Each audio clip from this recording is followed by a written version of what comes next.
session 13. 13. Continuing on chapter 4. Yeah. I had said the beginning of chapter 4 was a nice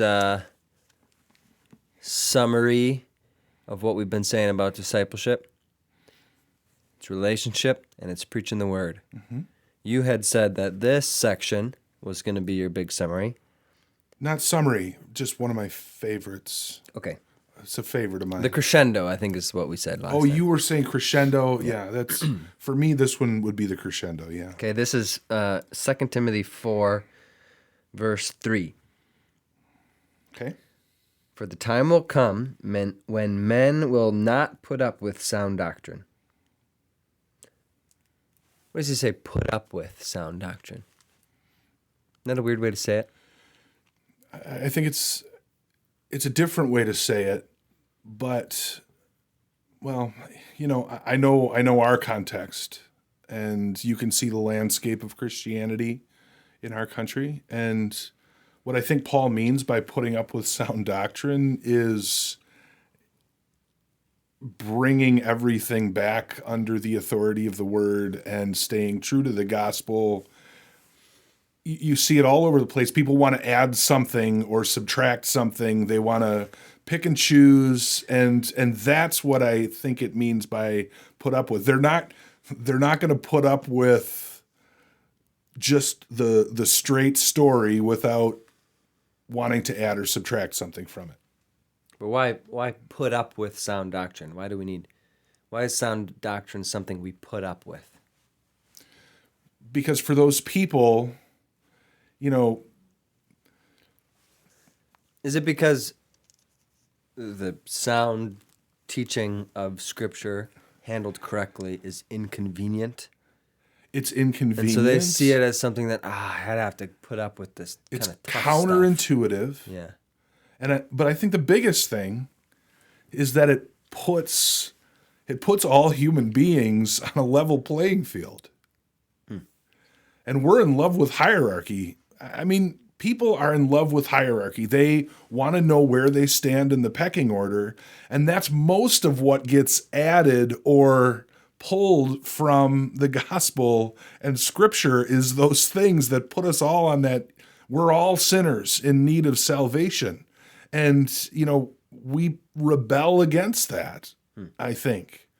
And so, that's what I think the big problem is. Because it removes our ability, or it removes permission for us to have a pecking order anymore. Does that make sense? Yeah.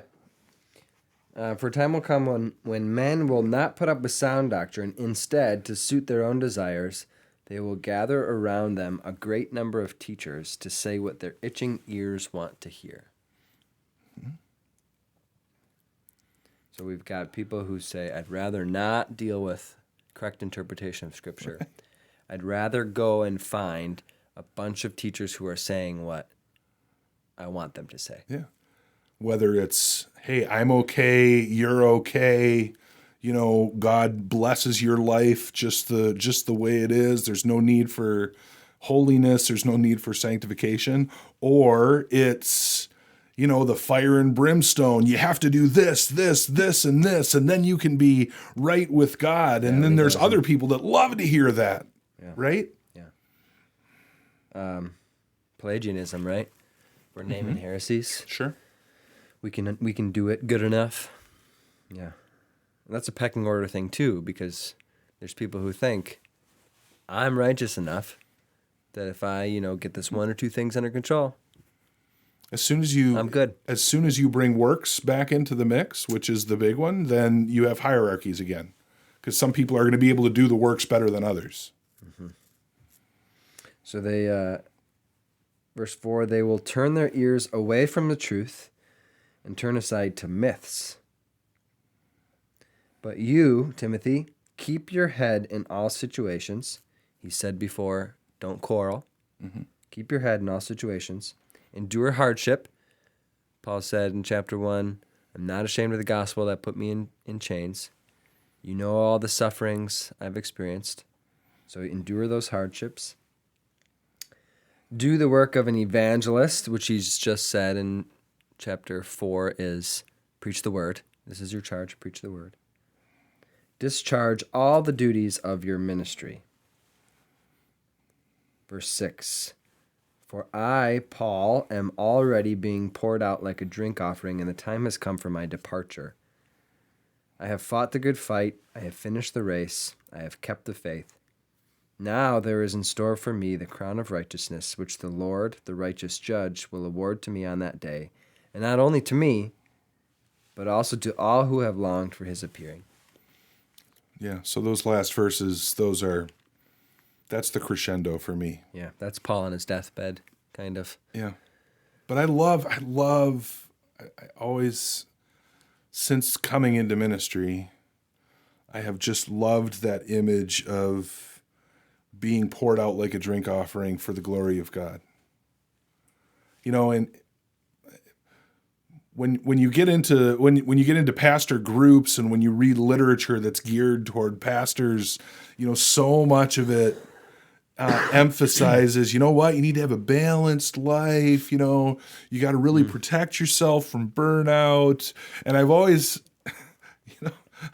looked at Paul and I've said, you know, was Paul really, you know, doing Protecting all, himself. you know, spending all this energy and time on self-care stuff, or was he being poured out for the gospel, trusting that God was going to give him strength for the next step?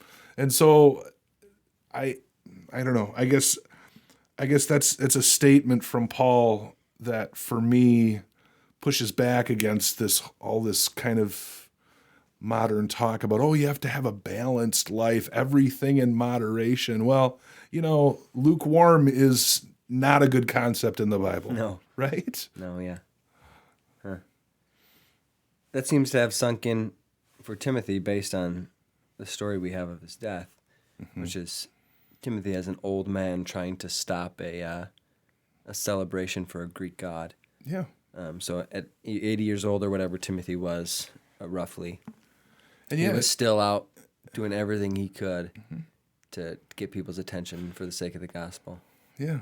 And that's for those of you who are part of this church and have been following the sermon series on Mark, that's something that we've come back to again and again. You know, Jesus doesn't just want to be part of your life. You know, Jesus demands that we be all in for him. And, you know, what does that mean? Does that mean, okay, balance? That means that, you know, Jesus, hey, he reigns over my spiritual life, but then there's other gods, there's other, you know, priorities at work and at home and that sort of thing? Or is Jesus Lord over the whole thing, every aspect? You've gotten things like fan into flame, continue on, endure, all in this book here, Yeah. where Paul's kind of said the opposite of that. Not that balance isn't a good thing. No, Not that rest isn't a good thing. I mean, it's a very biblical concept. sure. Just the way that it's used today, I have a problem with.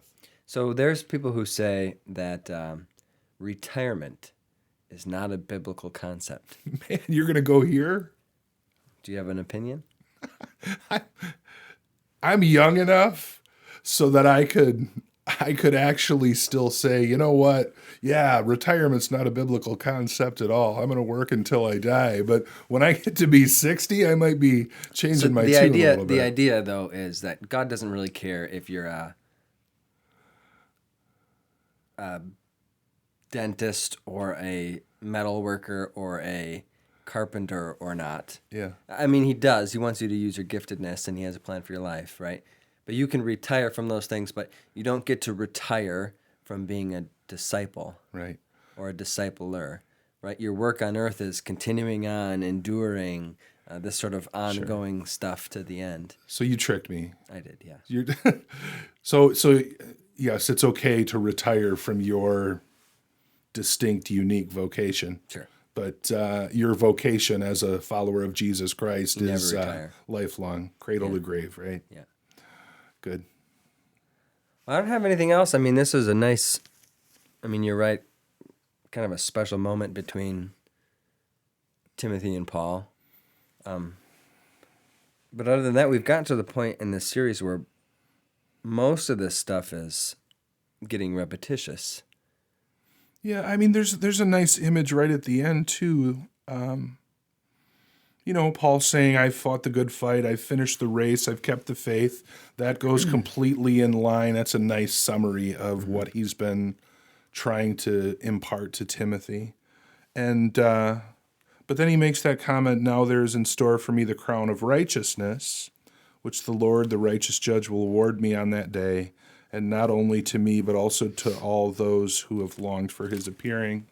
Now, how do you read that?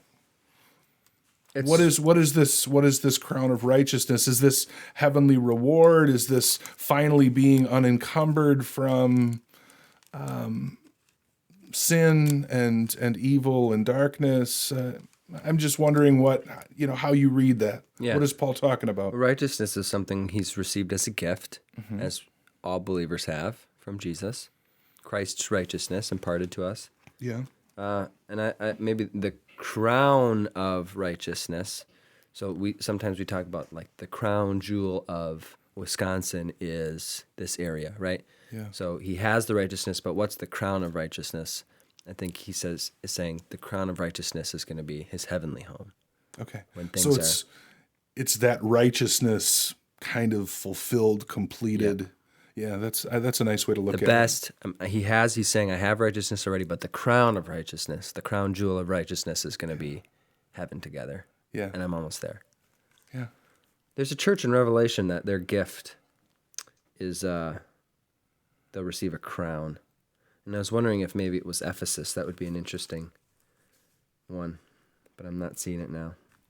Is there a lesson about discipleship here that we haven't already mentioned in this series? I mean, do we learn anything new about what it means to be a discipler from Paul? Yeah, I think what's added in these verses that we are looking at today, and it comes from, the context. Paul is at the end of his life.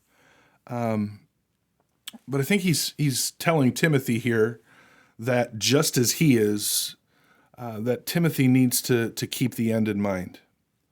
And so when Timothy is, doing discipleship, being discipled, being a discipler of others, creating a culture of discipleship within the church at Ephesus, which is his charge, he's discharging his ministry duties.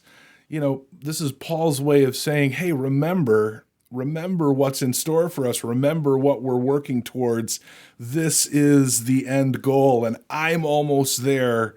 And I want you to be with me and all those who have longed for Christ's return to be there and to have that crown of righteousness as well. How do you get a culture of discipleship at your church? Well, I think how does that start? It begins by modeling. And it begins not just by doing the work of discipleship as a leader in the church, but that has to be done, but also as you're discipling to be intentionally thinking beyond that person to the people that person is going to in turn influence. Mm-hmm. It's a business concept too. In a lot of business books, this whole leadership multiplication thing. Mm-hmm.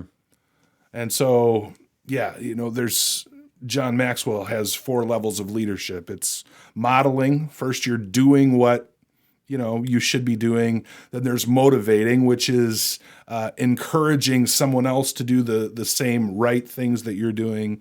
Then there's mentoring, which is a deeper relationship, getting behind why we're doing the things that we're doing. And then multiplying is, in essence, tearing or letting the people that you're discipling loose to do the same with others. Yeah.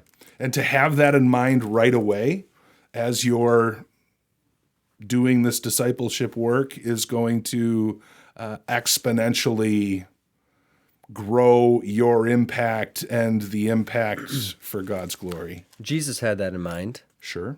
When he called his disciples, he was discipling them so that they would become disciplers. Go and make disciples now, he told them. And Paul did that even in this book when he told Timothy, now share this with trustworthy men. So I've been discipling you so that you could go and disciple more people. Yeah. So, Yeah, good. anyways, thanks for watching. We'll see you next time. See you next time.